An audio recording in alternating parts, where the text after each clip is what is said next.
What up, nerds? Welcome to the Nerdy Narrative. My name is Leslie Smith, and today I'm going to talk about all of the books that I am hoping to read during the month of January. First up in this stack is a sci-fi novel. This one is called The Old Universe. It's published by The Forbidden Origins. This is a review request that I accepted.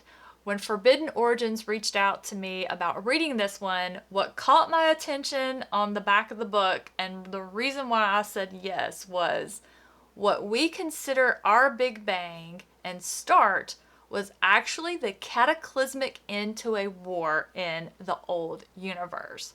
That was all I needed to read to know that this is one I absolutely wanted to look into. The Forbidden Origins have put out several video teasers for this series. I'm going to put a link to their channel down in the description below if you want to take a look. They have put a lot of work into this. Watching all of those teasers come out, the hype is real for this one. I am so excited to read it. I'm going to tell you guys all about it. You know the drill. You know how this goes. Next on this list is a psychological thriller, a mystery suspense novel called 27 Minutes by Ashley Tate. I was cruising around NetGalley one day like I like to do. I saw the cover and I thought, let me look into this. This is a story of a small town where years prior, a young girl died in an accident. Her brother was either in the car with her or he was nearby. At any rate, he was at the scene and waited 27 minutes before he called emergency services. So as you can imagine, there's all these questions surrounding why did he wait? Questions lead to rumors and gossip. Apparently, he's never explained himself in a way that satisfied anyone.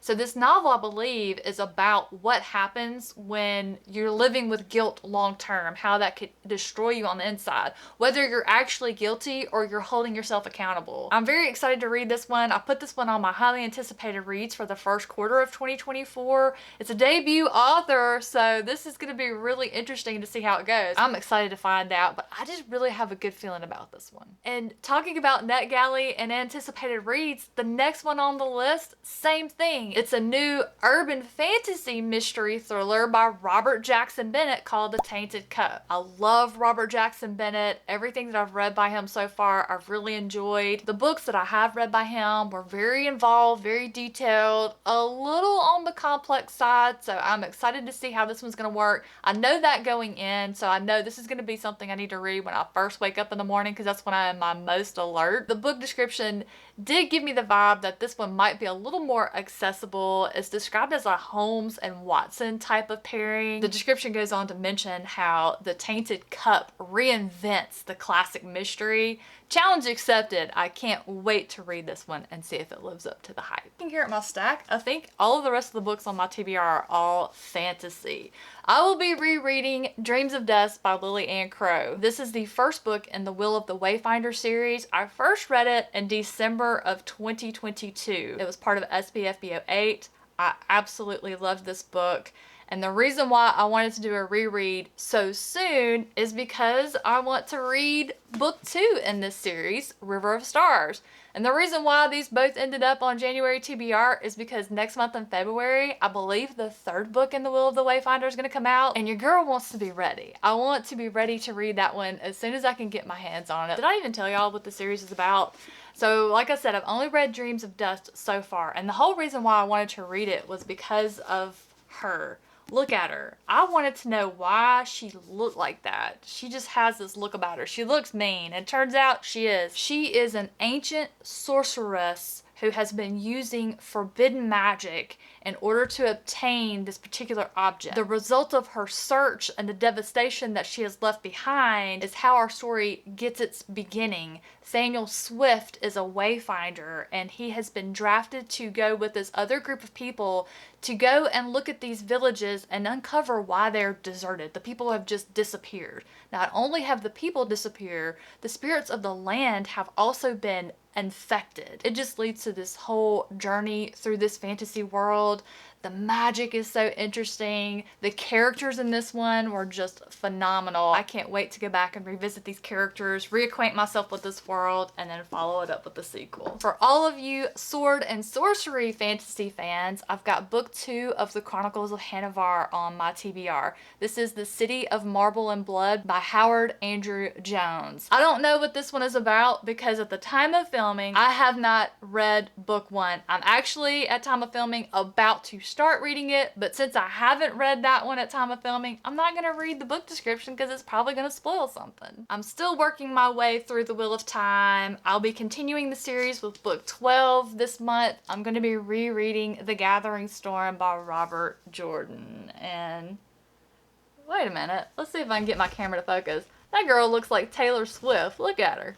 But she got something really crazy going on with her eye makeup there. I don't know what that is about, but maybe I'm just saying that because of a thumbnail I saw of Taylor Swift this morning when I was eating my cereal. I was scrolling through my YouTube and Philip DeFranco uploaded a video talking about Taylor Swift just got booed at a football game. Maybe that's where that came from, but y'all have to tell me if you agree. Let me know in the comments down below. Does that look like Taylor Swift?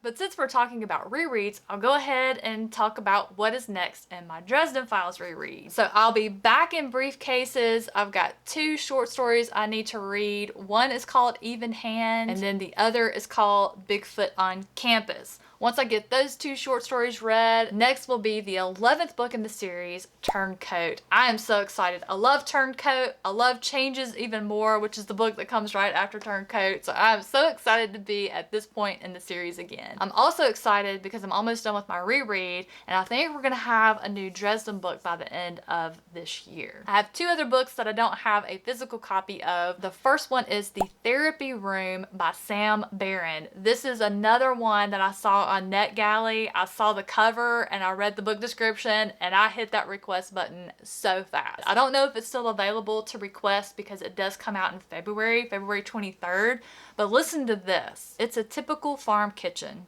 A large table fills the space, and in one of the chairs is the lifeless body of Dr. Magnuson. Under his feet and the dusty wooden floorboards lie the basement and 12 therapy rooms. Behind each locked door, the victims are about to be rescued. After I finished hitting the request button, I read a little further.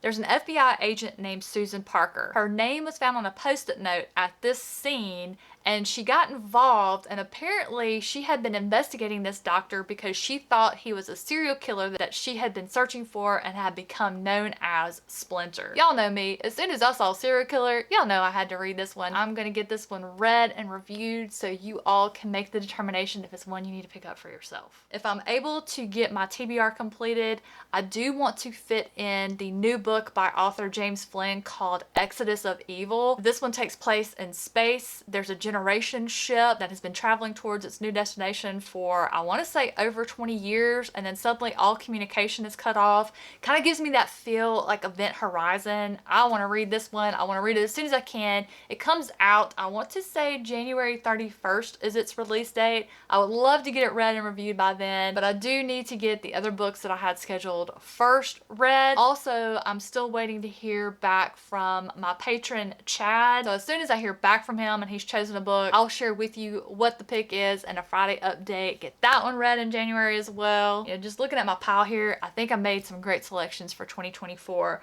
I've got some favorite authors, I've got some rereads, I have some new authors. I picked something in almost every one of my favorite reading genres. I'm excited. This is going to be a great month. Hope y'all are excited to hear about it. Hit those comments down below and tell me if any of these books strike your fancy. Have you read any? Are you excited about any of the arcs that are coming out? What's your most anticipated read for the month of January? What are you kicking off 2024 with? That's going to do it for me today. Thank you all so much for watching. Hope you are excited for 2024. I know I am. Take good care of yourselves, and I'll catch you in the